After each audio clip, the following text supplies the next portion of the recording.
Greetings, River Lady here, and you can finally see the front of my male rose-breasted grosbeak because I'm sitting on the couch. I just tried to mow the lawn and I'm not quite there yet with my physical strength.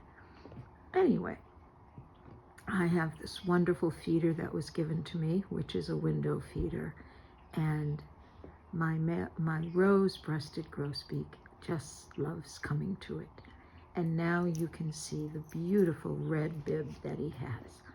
This is also known as a cutthroat bird, which I think he's one of the more beautiful songbirds. Okay, that's it for me, and I thank you for watching, and I hope you have a wonderful Mother's Day if you're a mother. Bye.